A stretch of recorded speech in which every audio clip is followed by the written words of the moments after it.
ആരാധിക്കരുതെന്നും മാതാപിതാക്കൾക്ക് നന്മ ചെയ്യണമെന്നും നിന്റെ രക്ഷിതാവ് വിധിച്ചിരിക്കുന്നു.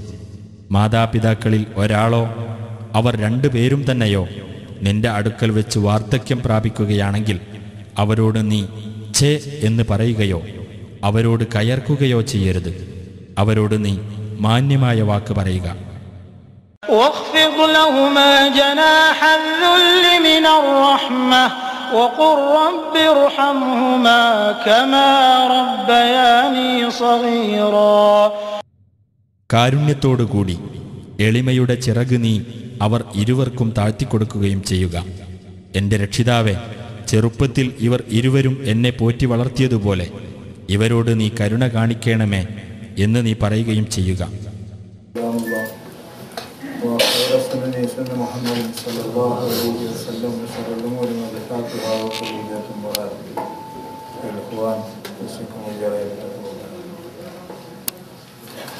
സഹോദരന്മാരെ,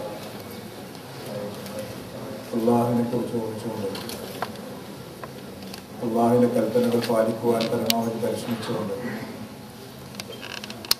അള്ളാഹു വിലക്കിയവയെല്ലാം ജീവിതത്തിൽ ഇല്ല എന്ന് ഉറപ്പുവരുത്തിക്കൊണ്ട് ജീവിക്കുക നമ്മുടെ ബാധ്യതയാണത്.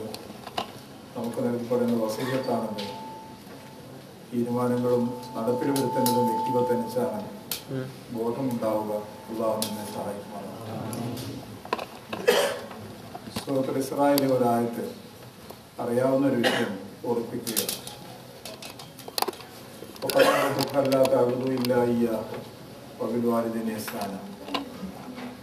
إما يبلغن عندك الكبر أحدهما أو كلاهما فلا تقل لهما أف ولا تنهرهما وقل لهما قولا كريما.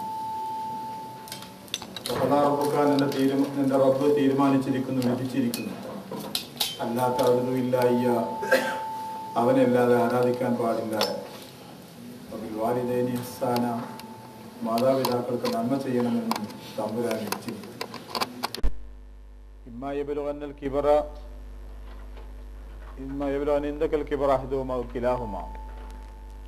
രണ്ടുപേരോ മാതാപിതാക്കളിൽ ഒരാളോ വാർദ്ധക്യകാലത്ത് നിന്റെ പക്കലുണ്ടായാൽ വലാ തഖുൽ ലഹുമാ ഉഫിൻ, വെറുക്കുന്ന ഒരു വാക്കുപോലും നീ പറയരുത്. ചെയ്യുന്ന വാക്കുപോലും പറയരുത്. വലാ തൻഹർഹുമാ, അവരെ ആട്ടിക്കളയുകയും ചെയ്യരുത്. വഖുൽ ലഹുമാ ഖൗലൻ കരീമാ, മാന്യമായ വാക്കുകളെ അവരോട് സംസാരിക്കാൻ പാടുള്ളൂ, അവരോട് പറയാൻ പാടുള്ളൂ. പറയാൻ പോകുന്ന വിഷയം എന്താണ് എന്ന് ആയത്ത് കേൾക്കുമ്പോഴേ ഏതാണ്ട് അറിയാം. സ്വന്തം പിതാവിനെയും മാതാവിനെയും പരിഗണിക്കണം, രക്ഷിക്കണം എന്ന വിഷയം മാനുഷികമായി സ്വാഭാവികമായി ഉണ്ടാവേണ്ട ഒരു ബോധമാണ്. ആ ബോധത്തെ അല്ലാഹു സുബ്ഹാനഹു വ തആല വിശുദ്ധ ഖുർആനിലൂടെയും നബി സല്ലല്ലാഹു അലൈഹി വസല്ലമ തൻ്റെ നിർദ്ദേശങ്ങളിലൂടെയും അരക്കിട്ട് ഉറപ്പിക്കുമ്പോൾ അതിൻ്റെ പ്രാധാന്യം വർദ്ധിക്കുകയും അത് നിർവഹിക്കുന്ന നമുക്ക് പ്രതിഫലം ലഭിക്കുകയും അതിൽ വീഴ്ച വരുമ്പോൾ ശിക്ഷ കിട്ടുകയും ചെയ്യുന്നു എന്നതാണ് ഓരോ കാര്യത്തിൻ്റെയും അവസ്ഥ. ഈ കാര്യവും അങ്ങനെ തന്നെയാണ്. മനുഷ്യരാണ് നമ്മൾ. ജീവിതത്തിൻ്റെ വിവിധ ഘട്ടങ്ങളിലൂടെ കടന്നു പോവുകയാണ് നമ്മൾ. ദുഃഖങ്ങളുണ്ട്, സുഖങ്ങളുണ്ട്, എളുപ്പങ്ങളുണ്ട്, പ്രയാസങ്ങളുണ്ട്. അതിനിടയിൽ പലപ്പോഴും അള്ളാഹുവിൻ്റെ പല നിർദ്ദേശങ്ങളും മറക്കപ്പെടുകയോ പരിഗണിക്കപ്പെടാതെ പോവുകയോ ചെയ്തേക്കാമല്ലോ. അതുകൊണ്ടായിരിക്കണം റബ്ബ് സുബ്ഹാനഹു വ തആല ഇങ്ങനെയൊക്കെ ഒരു സംവിധാനം നിശ്ചയിച്ചിട്ട്, എന്ന് വെച്ചാൽ ജുമയാണ് ഞാൻ ഉദ്ദേശിക്കുന്നത്, ആഴ്ചയിൽ ഓർമ്മിപ്പിക്കപ്പെടണം, ഉണർത്തപ്പെടണം എന്ന് തീരുമാനിക്കാൻ കാരണം ആ ബോധത്തോടെയാണ് ചില കാര്യങ്ങൾ ഓർമ്മയിൽ കൊണ്ടുവരുന്നത്. ഈ ആയത്തിൻ്റെ പ്രത്യേകത, പ്രാധാന്യം ഇങ്ങനെയാണ്. അള്ളാഹുവിനെ മാത്രമേ ആരാധിക്കാൻ പാടുള്ളൂ എന്ന തൗഹീദിൻ്റെ പരമപ്രധാനമായ വശം ആണ് വഖദാ റബ്ബുക അല്ലാ തഅ്ബുദു ഇല്ലാ ഇയ്യാഹു എന്നതിൽ ഉദ്ദേശിക്കുന്നത്, ഉൾക്കൊള്ളുന്നത്. തൊട്ട താഴെ മനുഷ്യൻ്റെ ജീവിതവുമായി ബന്ധപ്പെട്ട ഒരുപാട് നിയമങ്ങൾ അള്ളാഹുവിന് പറയാൻ അറിയാഞ്ഞിട്ടല്ല, ഒരുപാട് നിർദ്ദേശങ്ങൾ അള്ളാഹു ഖുർആനിലൂടെ മറ്റ് പല സ്ഥലത്തും നൽകാഞ്ഞിട്ടുമല്ല. തൗഹീദിൻ്റെ ശേഷം റബ്ബ് നൽകുന്ന ആദ്യത്തെ നന്മ, ആദ്യത്തെ ശീലം, ആദ്യത്തെ സ്വഭാവമായി പറയുന്നത് സ്വന്തം മാതാവിനോടും പിതാവിനോടും നന്മകൾ കാണിക്കുന്നവനാവുക എന്നതാണ്. അവിടെ നമ്മൾ പഠിക്കുന്ന രീതി, മനസ്സിലാക്കുന്നതിൻ്റെ ഗൗരവത്തിൻ്റെ രീതി ഇതാണ്. അള്ളാഹുവിനെ മാത്രമേ ആരാധിക്കുകയുള്ളൂ എന്ന് തീരുമാനിക്കുമ്പോൾ ആ മനുഷ്യൻ മഹാനായി മാറുക ചെയ്യുന്നത്.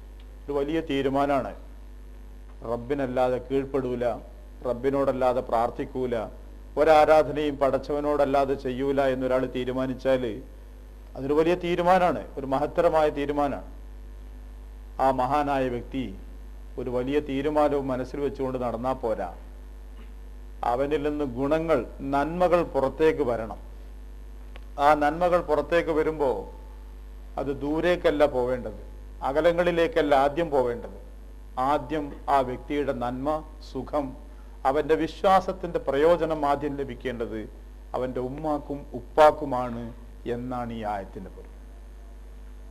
ഒരു വ്യക്തിയുടെ വിശ്വാസവും അവൻ്റെ നിഷ്ഠയും ആദർശവും നന്നായി തീരുമ്പോൾ, മെച്ചപ്പെട്ടതായി തീരുമ്പോൾ അതിൻ്റെ സുഖവും ഗുണവും പ്രയോജനവും ഉപകാരവും ആദ്യം ലഭിക്കേണ്ടത് അവനെ പ്രസവിച്ച ഉമ്മാക്കും അവൻ്റെ പിതാവിനുമാണ് എന്നാണ് ഈ ആയത്ത് പഠിപ്പിക്കുന്നത്.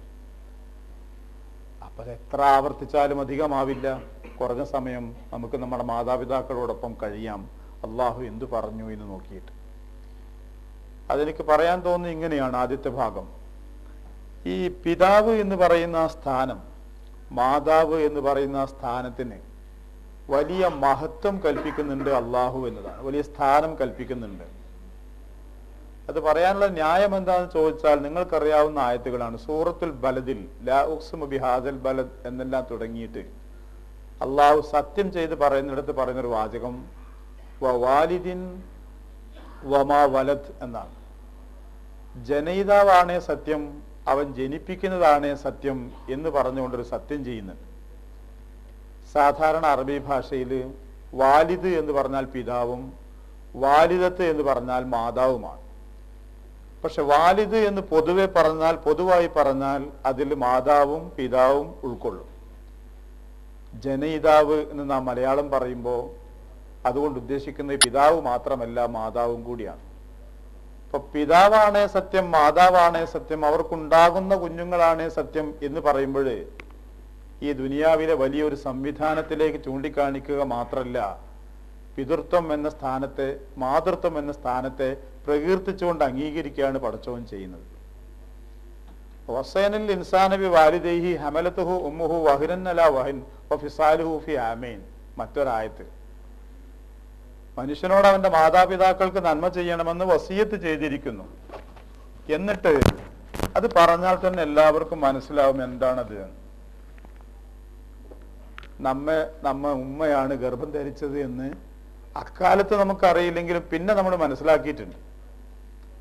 പക്ഷെ അല്ലാഹു സുബ്ഹാനഹു വ തആല ഖുർആനിൽ ചെയ്യുന്ന രീതി ഹമലത്തുഹു ഉമ്മുഹു വഹ്റൻ അലാ വഹൻ, പ്രയാസത്തിന്റെ മേൽ പ്രയാസമായി, ബുദ്ധിമുട്ടിന്റെ കൂടെ ബുദ്ധിമുട്ടോടെ ആ ഉമ്മ അവളെ ഗർഭം ധരിച്ചതാണ്. എന്നിട്ട് 2 വർഷക്കാലം ആ കുട്ടിക്ക് മുല കൊടുക്കാനും ഉമ്മ കഷ്ടപ്പെടേണ്ടതുണ്ട്. അപ്പോൾ ഉമ്മ എന്ന് പറയുന്ന ആ സ്ത്രീ, ആ മഹദി അനുഭവിച്ച വിഷമത്തിൻ്റെ, ത്യാഗത്തിൻ്റെ, പ്രയാസത്തിൻ്റെ